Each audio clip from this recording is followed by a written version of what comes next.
lagi cari wifi kebetulan lagi off. Oh, nggih. Monggo.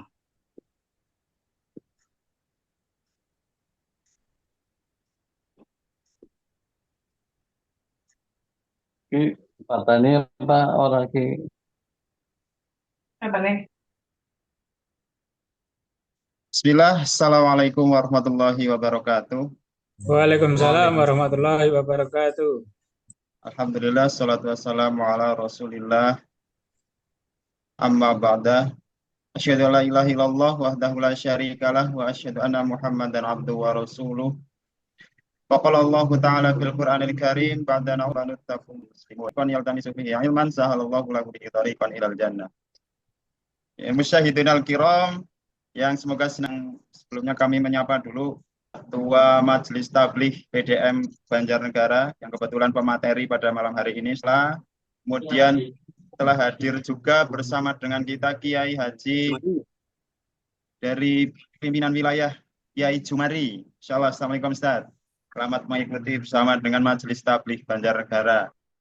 Dan tak lupa dengan Bapak PDM Banjarnegara dan Ibu Aisyah, Nasihatul Aisyah, pemuda atau seluruh jamaah yang hadir online pada malam hari ini pada acara pengajian Salembo Selasa malam Rabu yang semuanya insya Allah diberkahi dan diridhoi dan dimuliakan oleh Allah Subhanahu wa Ta'ala. Alhamdulillah kita memanjatkan rasa syukur kepada Allah Subhanahu wa Ta'ala yang telah memberikan banyak sekali nikmat sehingga pada malam hari ini kita bisa berkumpul dari daerah mana-mana yang tidak menyatu dalam fisik tapi insya Allah menyatu dalam batin dan pergerakan. Salawat dan salam selalu kita limpahkan kepada Nabi kita Nabi Muhammad Sallallahu Alaihi Wasallam, juga kepada keluarga, sahabat, tabi'in dan para umatnya yang senantiasa mengikuti sunnah-sunnah beliau hingga yaumil akhir. Ke jamaah Zumyun sekalian, alhamdulillah pada malam hari ini nanti akan diisi oleh Ustadz Wiwin. Beliau akan menyampaikan materi dalam yakni tentang akhir kehidupan manusia. Ini yang bertema bila mati hari ini, mungkinkah kita masuk surga? Nah, ini tema yang kok belum mati, terus gimana caranya masuk surga? Ada orang pengen masuk surga, tidak pengen. Nah, caranya bagaimana? Ya mati dulu. Nah, ini ada pertanyaan anak muda begitu ini, para Ustadz sekalian. Nah, ini kebetulan materinya seperti itu. Mungkin kita semuanya tercerahkan yang hal-hal terkait dengan dimensi metafisis seperti ini. Monggo waktu dan tempat kami persilahkan kepada Ustadz Wiwin. Tapi sebelumnya kita buka dulu acara pada malam hari ini, pengajian pada malam hari ini dengan membaca basmalah bersama. Bismillahirrahmanirrahim.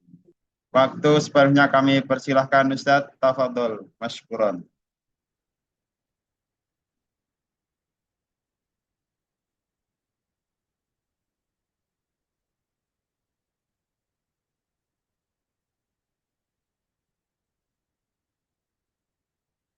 Ustadz Wiwin, tafadhol Ustadz. Oh, nggih. Halo, sudah bisa didengar? Sudah Pak. Assalamualaikum warahmatullahi wabarakatuh. Assalamualaikum warahmatullahi wabarakatuh. Bismillahirrahmanirrahim. Alhamdulillahirabbil alamin. Asyhadu an la ilaha illallah wahdahu la syarikalah wa asyhadu anna Muhammadan abduhu wa rasuluh la nabiyya ba'dah. Alhamdulillah atas izin Allah kita bisa bersilaturahmi dalam forum kami hormati Bapak Kiai Jumari, pembimbing kita mubalih luar biasa. Beliau orang yang sudah hebat, masih kerso menyimak pengajian kita. Dan suatu saat kita mohon ridho pada Allah agar Kiai Jumari bisa ngisi acara ini. Aten Pak Jumari. Dan semua saja yang ikut acara Salembo ini semoga dirahmati dan diberkahi oleh Allah Subhanahu wa Ta'ala. Amin. eh, jamaah yang tercinta, judulnya memang mungkin sensasi. Nggih. Bila mati hari ini, mungkinkah kita masuk surga? Ini suatu pertanyaan besar yang mestinya dijawab oleh masing-masing kita, setiap muslim, bahkan setiap manusia. Karena jelas sekali kita suatu saat pasti akan mati. Nah, kalau setelah mati itu hanya ada dua tempat, kalau nggak surga, ya neraka. Nah, kita sebagai orang beriman dan berakal sehat tentunya ingin masuk surga. Tetapi slide kedua, monggo. Allah mengingatkan kepada kita dalam surat Ali Imran ayat 142. Bismillahirrahmanirrahim. Am hasibtum an tadkhulul jannata walamma ya'lamillahu alladziina jahadu minkum wal ya'lamas sabirin. Wah, tanda sekali ini. Bahwa kamu akan masuk surga. Padahal belum nyata bagi Allah orang-orang yang berjihad di antara kamu. Dan belum nyata orang-orang yang sabar. Saudaraku, pertanyaan Allah ini menggugah kita bahwa memang Allah menyediakan surga. Akan tetapi, maaf sekali, tidak semua orang bisa masuk surga. Harus ada proses, harus ada perjuangan, harus ada jihad. Jadi, yang akan mudah masuk surga itu adalah orang-orang yang setelah terbukti berjihad dan sabar di dalam berjihad. Nah, apa itu jihad? Menurut tafsir Quran Departemen Agama itu, jihad itu mengimani Islam, mempelajari Islam, dan mengamalkan Islam, serta mendakwahkan Islam. Nah, kita sekarang sedang bersalimbu ini termasuk insya Allah bagian dari jihad. Dan mudah-mudahan menjadi secuil tiket kita masuk surga. Kemudian jihad itu adalah bagaimana memajukan umat Islam. Jadi jangan terbayang jihad itu harus dengan pedang, dengan bom bunuh diri. Tidak. Jihad itu berjuang dengan sungguh-sungguh untuk memajukan umat Islam. Kemudian jihad itu adalah berjuang dengan sungguh-sungguh membela agama Islam. Kalau ada agama Islam, Quran atau hadis yang dilecehkan, ya kewajiban umat Islam itu mengingatkan si pelaku. Juga jihad itu adalah membela umat Islam. Kalau tadi membela agama Islam, kemudian bagian berikutnya adalah jihad itu membela umat Islam. Nah, umat Islam tertindas oleh orang-orang kafir, maka Islam di seluruh dunia berkewajiban untuk membantu. Dan catatan dari Departemen Agama itu, jihad yang paling berat adalah justru jihad melawan hawa nafsu. Jadi, kalau Allah bertanya, am hasibtum an tadkhulul jannah, apakah kamu mengira kamu akan masuk surga kalau belum terbukti berjihad dan sabar? Ya mari kita lakukan itu. Berjuang dengan sungguh-sungguh, mempelajari Islam, mengamalkan Islam, mendakwahkan Islam. Dan kita harus melawan nafsu. Kadang-kadang kita lebih suka pelesir daripada berdakwah. Nah, kalau begitu ya, ojo ngarep surga disit. Bahkan dengan penuh rahman dan rohnya, Allah mengiklankan, saya mengatakan dengan bahasa gaul, bahwa sesungguhnya kita, keluarga kita, keturunan kita, bapak ibu kita, kakek moyang kita, kakek nenek moyang kita itu bisa masuk surga bersama-sama. Mohon ditampilkan surat Ar-Ra'd ayat 23. Monggo, host atau co-host Amin. Yadkhulunaha wa man sholaha min abaihim wa azwajihim wa dzurriyyatihim. Yaitu surga-surga adnin, mereka masuk ke dalamnya bersama dengan orang-orang yang soleh dari nenek moyangnya, pasangan-pasangannya, dan anak cucunya. Allah menawarkan surga untuk dimasuki oleh kita sekeluarga sebani. Nah, itu ayat 23. Tapi ada syarat-syarat yang harus dilakukan oleh kita. Monggo, slide berikutnya. Surat Ar-Ra'd Al-Ra'd ayat 23. Tuh, lagi. Klik lagi. Ayat 20. Nah, itu. Oke. Siapa yang akan masuk surga bersama keluarga besar? Alladzina yufuna bi'ahdillahi wala yanqudunal misak. Yaitu orang yang memenuhi janji Allah dan tidak melanggar perjanjian. Saudaraku, sebetulnya masuk surga bersama keluarga itu mudah kalau kita mau memenuhi janji kepada Allah, janji kepada Rasulullah, janji kepada sesama manusia. Nah, pertanyaannya adalah kapan kita mulai berjanji? Monggo slide berikutnya.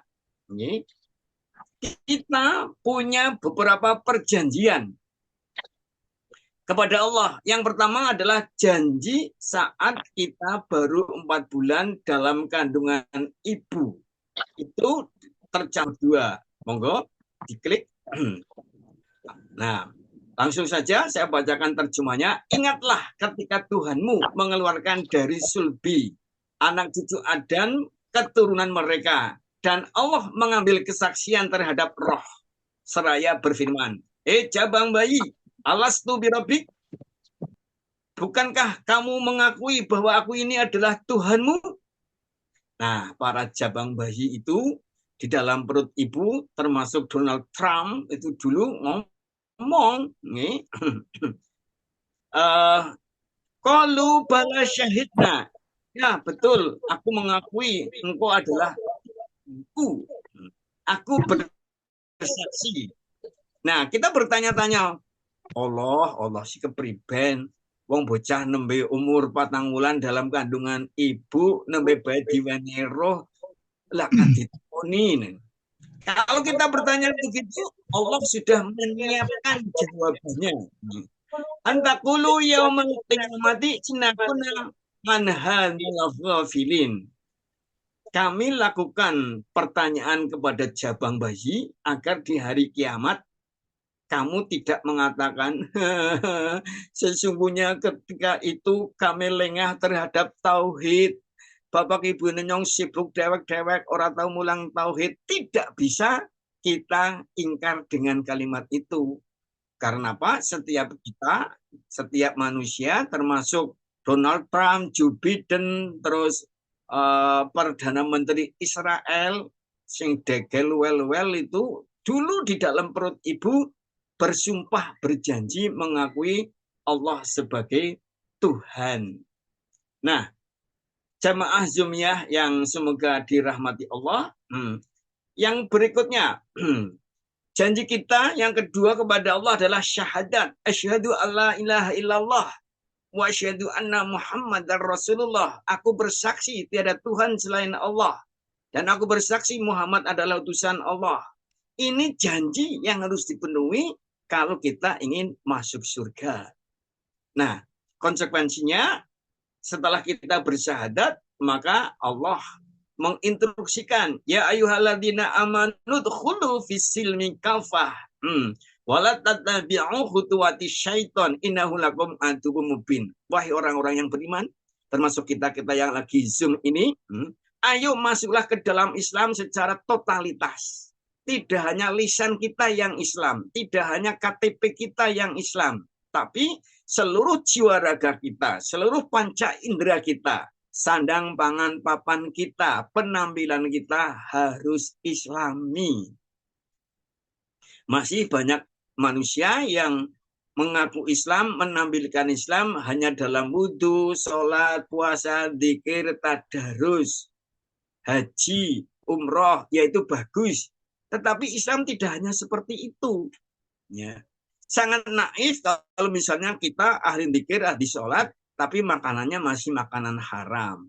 Pakaian kita masih transparan, masih kelihatan auratnya. Omongan kita masih belum Islami.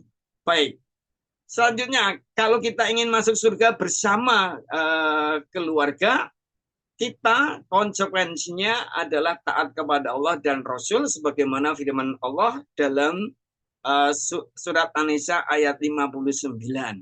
semuanya kita sudah hafal. Wahai orang-orang yang beriman, taatilah Allah dan Rasul, dan taatilah pemimpin di antara kamu, pemimpin yang Islami.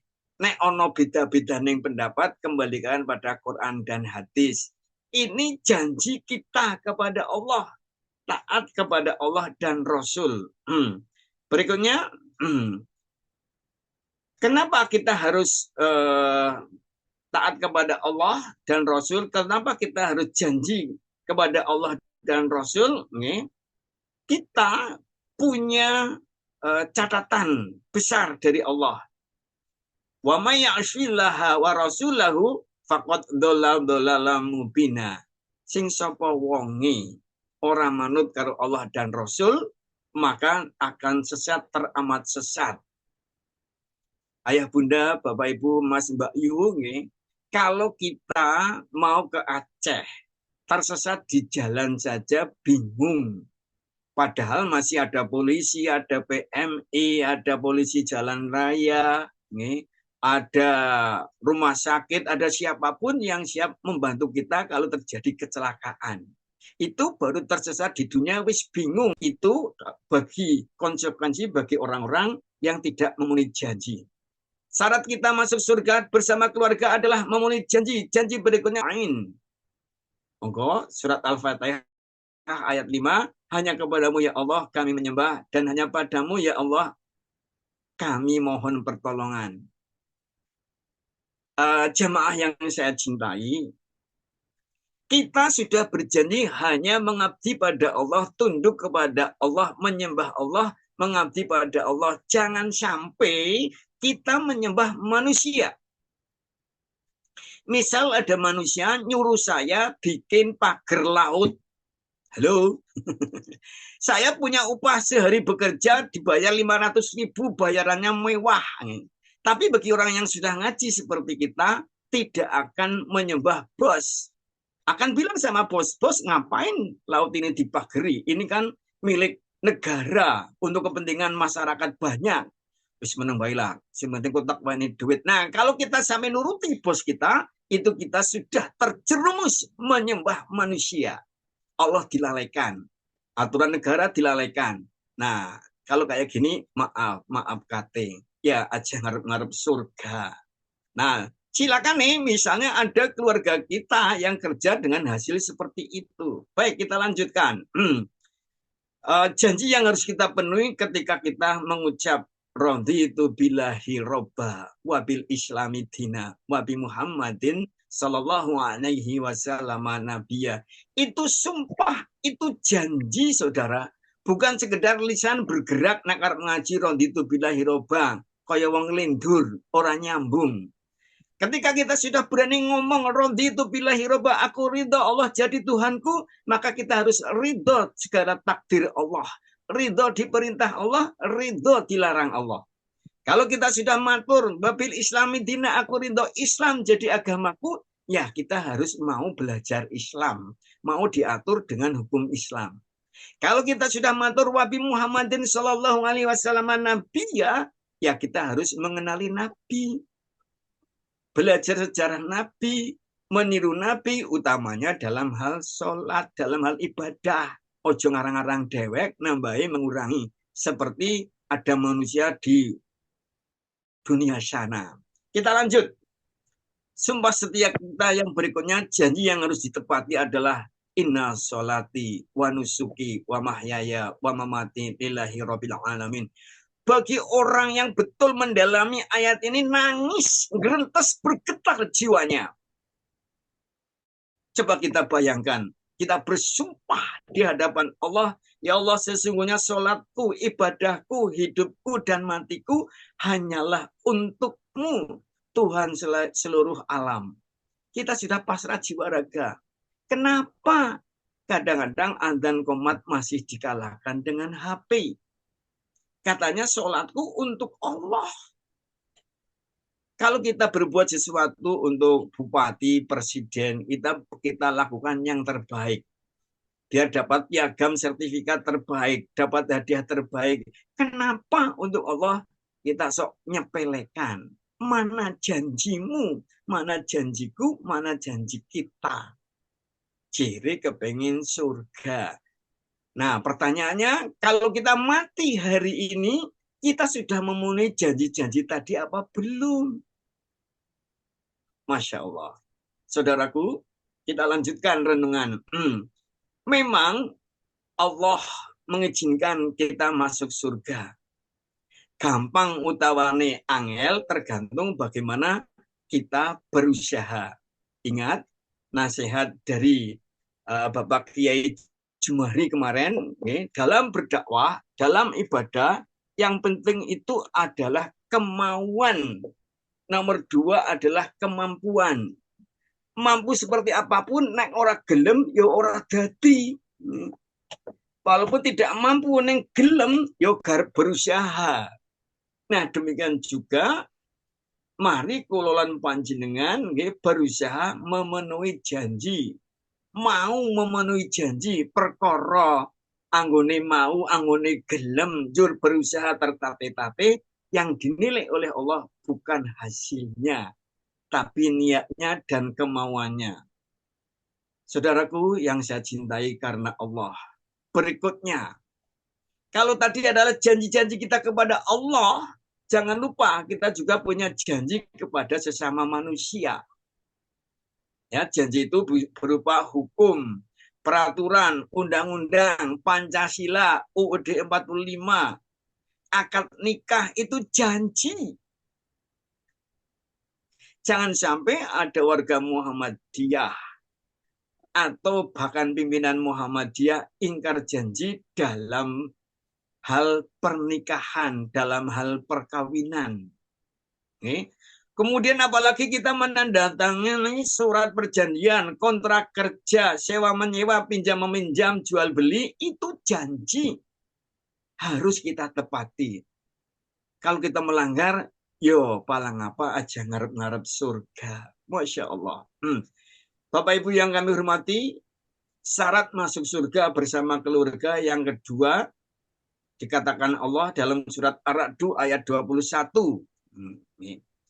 Walladzina yasiluna ma amarallahu bihi ayyusal wa yakhshawna rabbahum yakhafuna su'al hisab. Nek kepengin mlebu surga bareng-bareng keluarga, ayo menghubungkan apa-apa yang diperintahkan Allah untuk dihubungkan. Pelaksanaannya dikarenakan takut kepada Allah dan takut karena hisab yang buruk. Nah, slide berikutnya.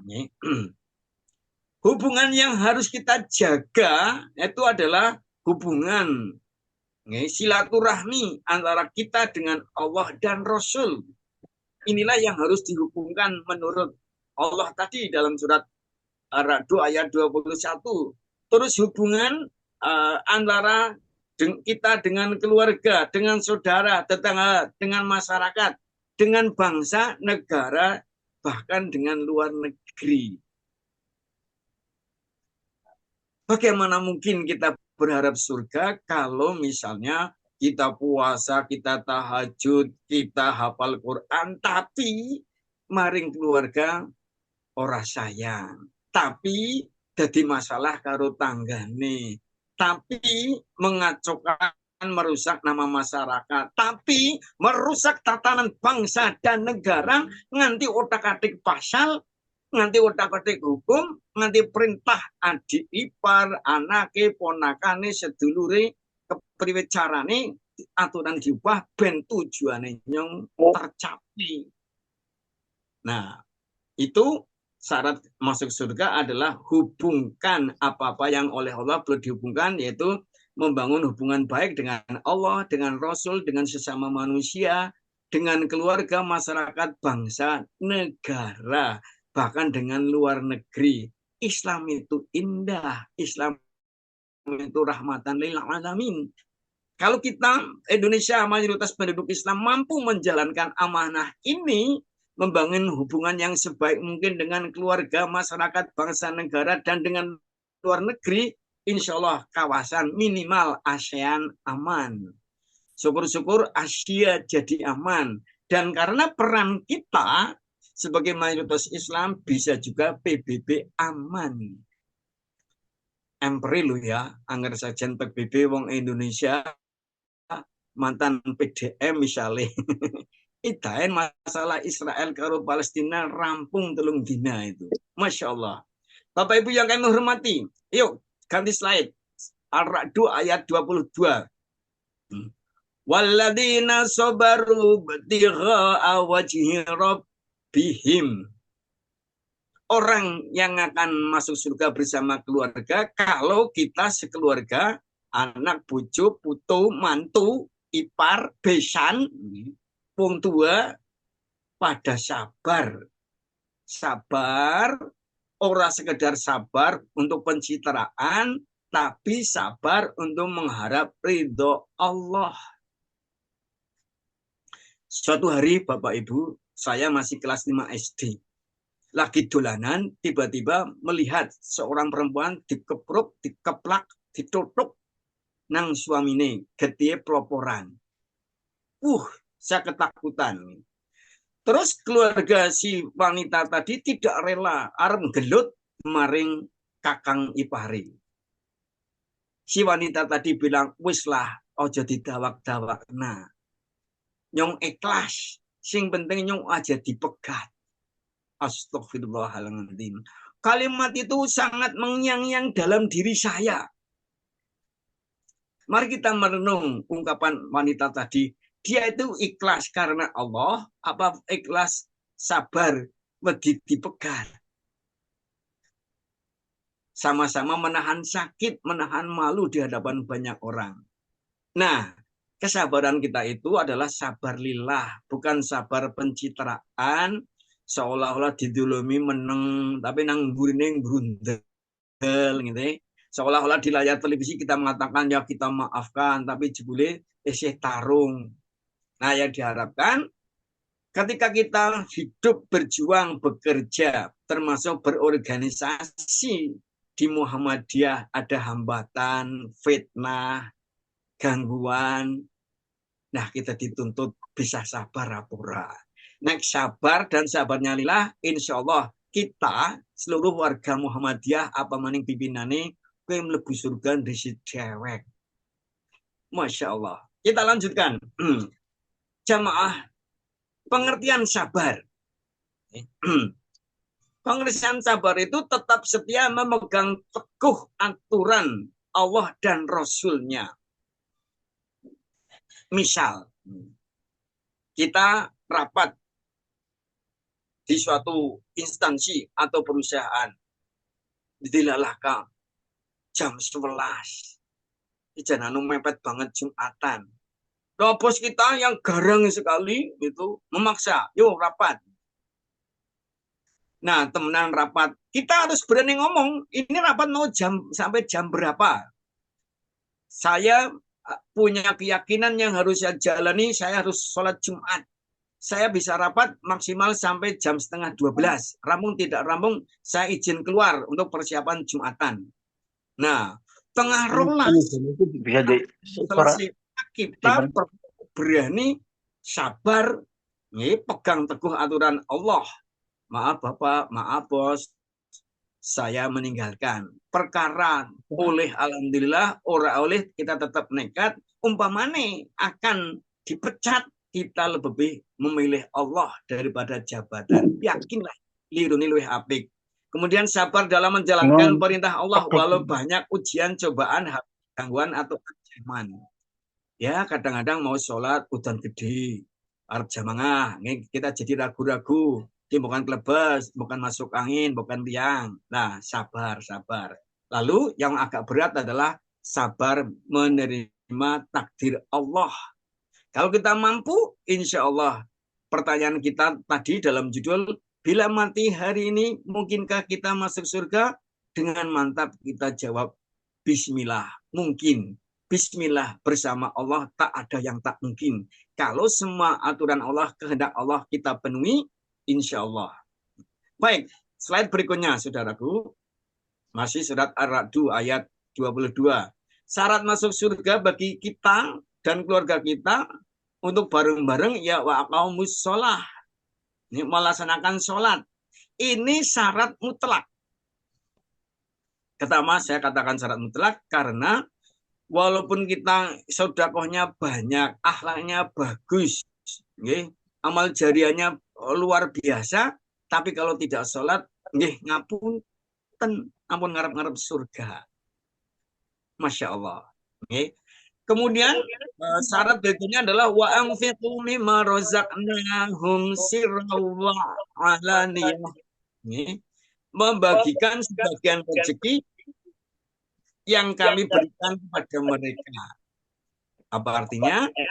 Kita sebagai umat Islam perlu banyak berperan dalam lembaga amal zakat, infak, sedekah atau lajis. Monggo mau dikoordinir lajis, disetor pada lajis, atau mungkin kita bisa infak, sedekah, zakat di lingkungan kita masing-masing. Sing jelas, yang kepengen surga kita harus berkorban. Kita harus berani mencintai orang lain, menolong orang lain, berbagi kasih kepada orang lain sing lagi kekurangan. Tidak masuk surga barang siapa yang perutnya kenyang sementara tetangganya kelaparan. Masya Allah. Mari perintah zakat ini, ayat ini mendidik kita Bapak Ibu agar kita menjadi orang yang rahmatan lil alamin. Bukan pribadi yang egois dalam segala hal. Mlebu surga apik, berjuang masuk surga hebat. Ning apike yo kita sekeluarga dan tetangga kita. Misal kita ngalim sekeluarga ngalim kabeh. Ahli sholat, puasa, hafal Quran, umroh bareng-bareng, haji bareng-bareng begitu ya. Tetapi ketika tetanggane buta huruf, tetanggane orang ngerti wudhu, tetanggane orang pada sholat, orang pada ngaji, kok kita cuek? Ya, mungkin kita masuk surga tapi masih ada hambatan. Setidaknya kita masih punya label egois. Nah, padahal Islam tidak seperti itu. Orang Islam dengan Islam itu saudara.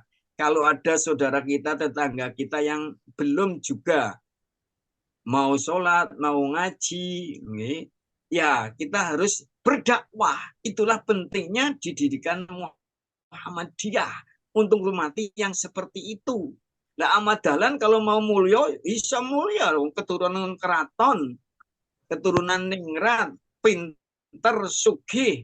Tetapi semua itu tidak dibanggakan, bahkan diwakafkan. Tidak hanya harta bendanya, tapi juga jiwa raganya, ilmunya diwakafkan. Nah, kalau begitulah, memang layak kalau kita berharap masuk surga. Gitu. Baik. Yang berikutnya, slide berikutnya. Ini kanan terus ngerekam.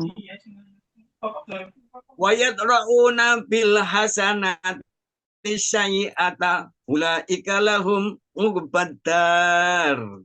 Nek pengen mlebu surga sakeluarga, monggo kita sakeluarga latihan menolak kejahatan dengan kebaikan.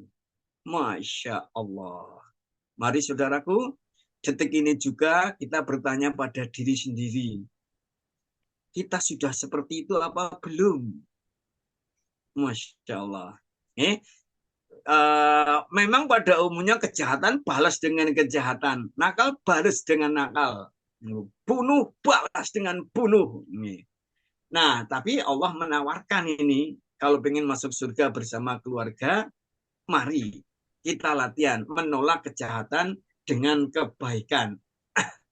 Nah, yang dimasuk dengan menolak kejahatan dengan kebaikan niku kepripun. Monggo slide berikutnya. Halo? Yang ya. Ya. Tadi orang-orang yang mampu memenuhi janji dan sebagainya masuk surga. Tapi syarat terakhir adalah menolak kejahatan dengan kebaikan. Nah, klik lagi bawahnya. Monggo.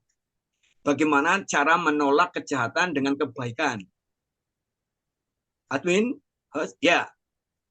Nggih. Untuk melaksanakan surat Ar-Ra'd ayat 22 ini, menolak kejahatan dengan kebaikan, misalnya kita latihan tidak reaktif. Dialogna, diece, difitnah, digelendengi Allah, orang langsung emosi, ngamuk dengan suara keras. Bisa enggak? Nih. Bisa enggak kita mencoba menahan diri, menahan nafsu untuk tidak reaktif? Nih. Bereaksi boleh, tapi kalau reaktif, terlalu reaktif itu berbahaya. Nih, urung dipikir banget-banget, bener salahnya, apik alane, perlu orane, langsung kita cemplong, mengomentari, langsung kita bersikap, misalnya. Nah, supaya tidak seperti itu, langkah kedua adalah gunakan akal sehat dalam bersikap. Kalau melihat masalah, mendengar masalah, atau mengalami masalah, ya kita belajar dari Rocky Gerung itu nih. Masya Allah. Okay? Saya pernah melihat langsung, saudara, bagaimana Rocky Gerung diejek begitu rupa, bahkan lawan debatnya itu sampai turun dari kursi, mendekat, sudah mengepalkan tangan, geribet begitu, Rocky Gerung tetap tenang sekali ekspresinya, nada bicaranya, walaupun kalaupun Rocky Gerung itu juga pegulat, berani ngimbangi dan bisa ngimbangi. Tapi saya lihat, Masya Allah, nih, ekspresi wajahnya tenang sekali, nada suaranya juga tenang sekali, tidak bergetar. Pangapunten, saudaraku, kalau Rocky Gerung yang mungkin belum Islam mampu seperti itu, mestinya kita umat Islam bisa lebih dari Rocky Gerung. Tidak reaktif, belajar menggunakan akal sehat supaya tidak dicatat oleh sejarah sebagai orang dungu. Begitu kata Mas Rocky ini. Kemudian saudaraku, kalau pengen masuk surga bersama keluarga, tolaklah kejahatan dengan kebaikan. Contohnya bagaimana kita? Ulah ya Allah, bisa enggak ya? Misalnya kita diolok-olok, difitnah, terus kita tetap tersenyum di hadapan dia. Bapak Ibu, bukan berarti saya sedang fanatik sekali dengan seseorang, tapi sesungguhnya di layar kaca kita bisa belajar dari Anies Baswedan. Diolok-olok seperti apapun, dia di dalam tampil mengisi acara, dia tetap senyum. Ketika jadi gubernur DKI, kemudian ada partai tertentu memusuhi, selalu menjadi beda sikap. Tapi ketika orang itu meninggal dunia, Anies pikul keranda jenazahnya dan tetap dengan wajah yang tenang, tidak tegang. Ya Allah, ini bukan nabi, bukan rasul, itu orang bangsa Indonesia. Kita bisa melihat wujudnya dan bahkan bisa sowan. Masya Allah. Yang keempat, wah ini gampang diomongin, tapi bisa nggak dijalani? Berikan sedekah kepada pencuri yang mungkin nyolong itu karena terpaksa, karena sangat menderita. Kita punya ayam 10, dicolong siji. Dilalas yang dicolong yang paling gede. Kalau kita kembali pada ayat ini, kemudian pencuri ketahuan wonge, ketahuan umai, mungkin dijujuki kotok atau dere. Pak, ngapura ya. Yang isin duwe petik anak sanga iki sing loro tak ben jenengane si kotok bingung bukan ben bermanfaat. Masya Allah. Itu sih dongeng ya. Kalau ini ada peristiwa, betul-betul peristiwa. Saat saya SMA punya teman cerita win-win-win nangone nyong ya, nang ngarep Polres kue ana bocah-bocah nom-noman nyolong gandul sebelum subuh. Nah, terus sing duwe ternyata ngerti apa terjadi bar subuh, pemilik gandul kue jujugi paling bocah-bocah sing nembe mau bengi ngemet gandul. Masya Allah. Yang memberikan adalah monggo saya punya gandul bila bermanfaat. Tidak emosi, nyake gandul si pentil diluk sisan nih. Enggak. Baik, itu kalau pengen masuk surga bersama keluarga. Terus yang kelima, bagaimana menolak kejahatan dengan kebaikan? Berikan layanan yang hebat, yang halal sebagai obat, sebagai terapi kepada orang yang memusuhi. Contoh, dalam kehidupan bermasyarakat. Qadarullah, anak Bagong dadi muridé Fulan. Nah, suatu saat anaknya Bagong beriang nang sekolahan. Nah, si Fulan mengambil sikap nukokna rames, nukokna wedang teh, nukokna obat, bocah dikemuli, wis pengasuh setelah kuat fisiknya dijujukna bali diboncengaken. Sing mbukakan lawang sapa Bagong. Ternyata berbuat baik selama ini memusuhi si Fulan hanya menolak kejahatan dengan kebaikan. Kita tetap mampu menahan diri. Ya lebih terkenal lagi Nabi, walaupun si picak itu dina-dina aki didulang mencoba menjelek-menjelekan Nabi. Nabi tidak terpancing. Nabi tidak nyogok telaki si picak itu. Enggak. Halo? Kita bisa enggak bersabar seperti itu? Baik. Kemudian yang berikutnya berikan penghormatan kepada orang yang dolim kepada kita. Ada orang dolim pada kita, beliau mantu, kita tetap datang, malah mungkin aweh kondangan paling gede. Masya Allah. Maka kalau kita betul-betul ikhlas, orang itu yang punya hajatan mikir kayak wong lah dikuyo-kuyo, tapi kita tetap apikan maring nyong. Suwe-suwe rekuh maring Allah, isin maring Allah, ngerti watak kita misalnya, Jun malah jadi merubah benci menjadi cinta. Masya Allah. Bapak Ibu yang kami hormati, kalau kita belum bisa memberikan nomor 1 sampai nomor 6, setidaknya kita memberikan nomor 7, berikan maaf kepada orang-orang yang jahat kepada kita. Kita bisa belajar dari Syekh Ali Jaber. Itu terkenal sekali kasusnya, saudaraku, lagi mulang di panggung, tiba-tiba punggungnya ditusuk oleh seorang jamaah yang mencudal naik panggung. Ali Jaber dilarikan ke rumah sakit. Nah, si pelaku ditangkap oleh polisi. Tak berapa lama polisi datang menjenguk Syekh Ali Jaber. Syekh, bagaimana kabarnya? Ya enggak apa-apa. Terus gimana sikap panjenengan pada si pelaku? Si Ali Jaber jawab kepada penanya, kalau saya hanya melihat si pelaku, dari sisi pelaku saya marah. Ngapain aku dakwah orang nyinggung dia, tidak merugikan dia, tidak mengganggu dia, kok saya dilukai. Tetapi dalam kasus ini yang saya lihat tidak hanya si pelaku, yang saya lihat adalah takdir Allah. Allah yang menggerakkan, Allah yang menguasai jiwa raga si pelaku. Apa kemampuan saya untuk menolak takdir Allah? Lalu si penanya bingung. Saya gimana? Jangan marah? Enggak. Ada dendam? Enggak. Malah si Syekh itu, Syekh Khalid Jaber, tolong Pak, antarkan aku menengok si pelaku. Dia mau ngapain? Saya mau ngasih hadiah. Nih, Bapak Ibu yang kami hormati, kita lanjutkan.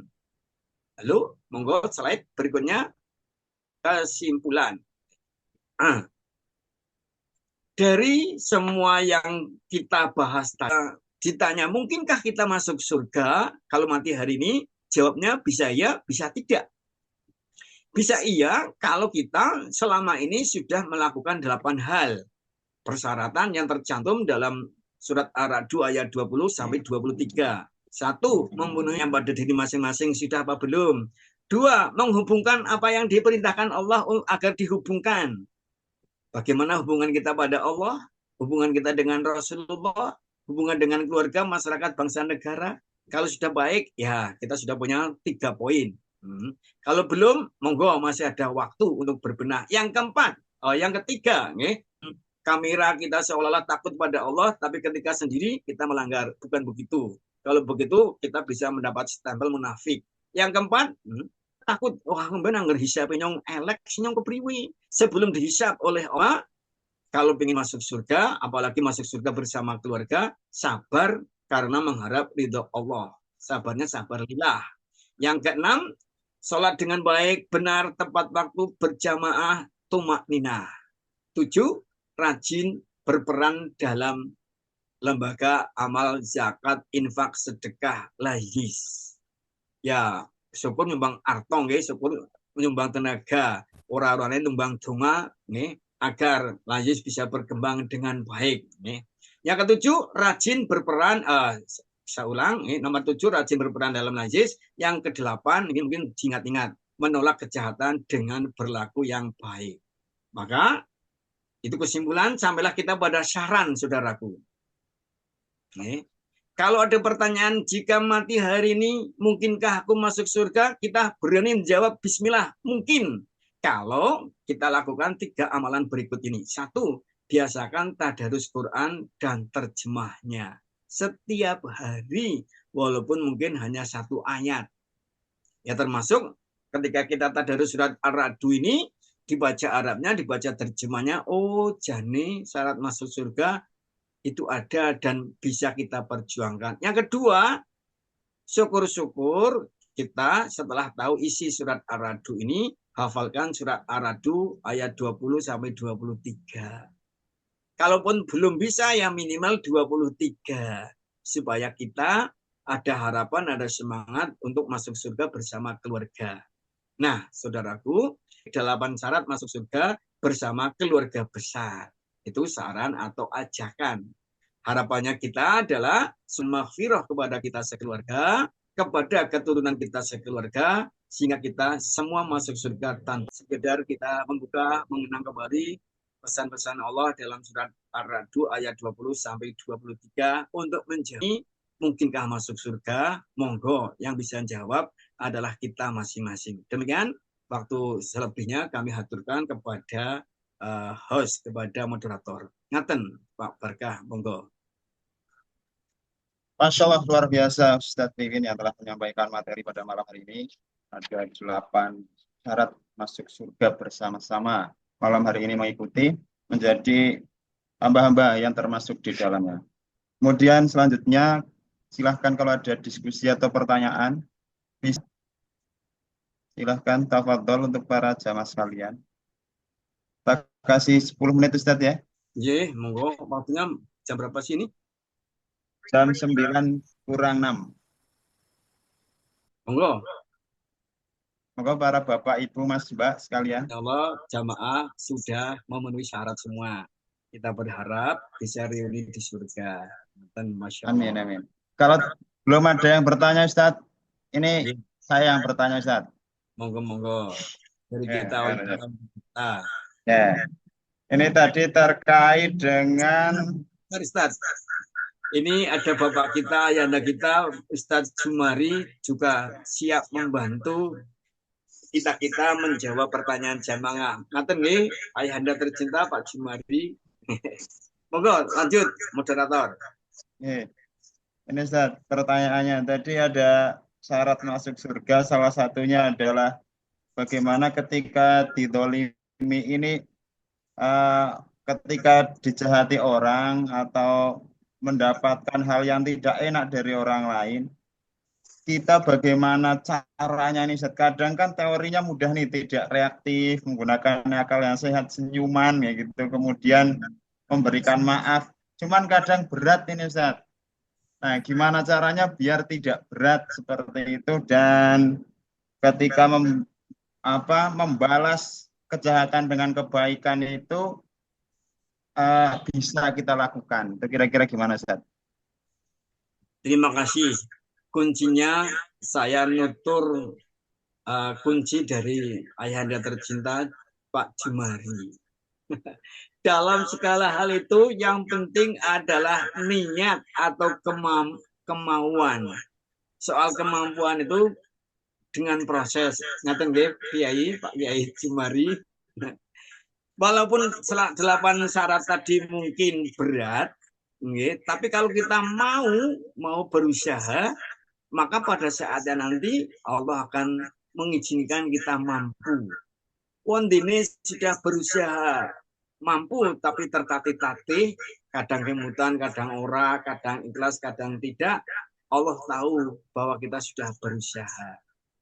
Memang selaku manusia normal, awam, disakiti kondisi tersenyum, disakiti kok masih mau menghargai, malah mau nyumbang.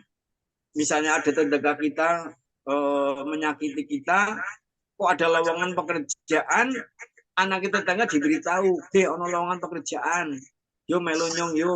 Padahal wong tua nih menyakiti kita. Itu kalau kita mau coba dan niat bismillah tawakkaltu 'alallah la haula wala quwata illa billah, insyaallah setan ora doyan demit orang dolet, iblis orang dedis. Singkir kabeh semuanya tiarap. Dan atas izin Allah kita jadi pemenang. Nang yojo jumawa. Nah, untuk lebih lengkapnya katuran Ayahanda Pak Jumari paring sabdo ngaten. Monggo moderator Ayahanda ini luar biasa. Ini prestasi luar biasa ketika PWM Ayahanda Pak Jumari sibuk sekali kerso mendampingi kita. Mohon izin monggo Pak moderator Ayahanda diberi kesempatan. Ya, Masya Allah. Tafadhol Pak Kiai Jumari, kami persilahkan. Assalamualaikum warahmatullahi wabarakatuh. Waalaikumsalam warahmatullahi wabarakatuh. Alhamdulillah. Itu niatnya jadi mustami. Tapi menarik sekali pengajian dan pertanyaan yang sudah disampaikan. Tapi tema malam hari ini saya agak menyimpulkan begini. Banyak ingat mati untuk hidup yang lebih berarti. Masya Allah. Jadi kita dengan ingat mati itu bukan menjadikan hidup di dunia ini nglokro. Justru tambah semangat. Karena beberapa faktor. Pertama, karena kita akan dimintai pertanggungjawaban. Kalau dimintai pertanggungjawaban, itu membuat hidup kita lebih berhati-hati. Dan yang kedua, karena menurut Al-Mulk ayat 2 itu, Alladzi khalaqal mauta wal hayata liyabluwakum ayyukum ahsanu amala. Kita itu dihidupkan dan dimatikan di dunia ini, ya. Hidup dan mati itu, mati dan hidup itu ya, itu adalah untuk pembukti siapa yang paling bagus amalnya. Di sini bukan aksaru amala, tapi ahsanu amal. Jadi siapa yang paling baik amalnya. Maka di dunia ini kita ditugaskan oleh Gusti Allah untuk berlomba menjadi yang terbaik. Kemudian yang ketiga, mengapa menjadi hidup lebih berarti? Karena kita punya harapan gitu. Hidup itu kalau punya harapan, ya membuat kita lebih bersemangat. Harapan puncaknya apa? Harapan puncaknya ya ketemu Gusti Allah itu. Yang tadi disebutkan dalam surat Ar-Ra'd itu masuk surga bersama anggota keluarga. Loh itu keren loh itu. Itu perlu diikhtiarkan. Kemudian tadi ditanyakan, tapi syarat-syaratnya sulit. Ya kalau gampang tidak sulit ya. Kalau gampang ya enggak usah masuk surga. Yang makanya jalan ke surga itu disebut jalan mendaki. Kalau ke neraka menggelundung gitu. Ya kalau yang mendaki itu mesti penuh perjuangan. Tapi menggelundung itu ya enggak usah berjuang bisa. Jadi mulane nek di cara Jawa itu munggah swarga. Nek nang neraka nyemplung gitu. Nyemplung itu gampang. Kemudian saya mengapresiasi yang ada di chat itu ya. Katanya kalau baca la ilaha illallah masuk surga. Yes gitu. Yes, tapi membaca la ilaha illallah yang diwujudkan dalam bentuk perilaku. Nah, saya ini mengajak kita sekalian mengusahakan ya semaksimal kemampuan agar apa-apa yang kita ucapkan dalam ibadah kita itu terwujud dalam kehidupan sehari-hari. Contoh sederhana begini. Ketika kita sholat, ya, sholat yang baik itu kok pemahaman saya begini. Orang yang apa yang terucap di dalam sholat itu terwujud dalam kehidupan sehari-hari. Contoh, bacaan pertama ketika kita sholat kan Allahu Akbar. Dengan Allahu Akbar itu sudah membuat kita menjadi orang yang rendah hati. Maka kalau orang itu sombong menjadi gugur Allahu Akbarnya. Akhirnya kalau satu saja kan sudah membuat orang jadi hebat sekali, apalagi semuanya. Nah, saya itu, tapi terakhir yang perlu kita ingat betul bahwa orang masuk surga itu karena mendapat rahmat Allah. Ini bukan berarti tidak beramal ya. Itu maknanya begini. Upamanya Pak Wiwin itu besok usianya sampai 120 tahun. Upomo. Lalu berbuat baiknya hanya 100 tahun. Kalau beliau itu masuk surga karena amalnya, maka beliau di surga hanya 100 tahun. Setelah itu kembali ke neraka. Tapi karena masuk surga itu karena rahmat Allah, meskipun amal baiknya hanya 100 tahun, beliau masuk surga selamanya. Itulah yang dimaksud dengan masuk surga itu karena rahmat Allah.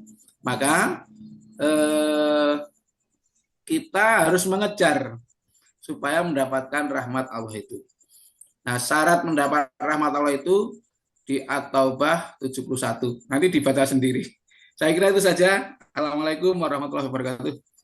Waalaikumsalam warahmatullahi wabarakatuh. Luar biasa. Insyaallah Pak Kiai Jumari luar biasa ini dari BWM. Kebetulan saya juga teringat Pak Kiai Jumari ini pernah ngisi diklat itu yang dakwah komunitas Ustaz yang di Semarang.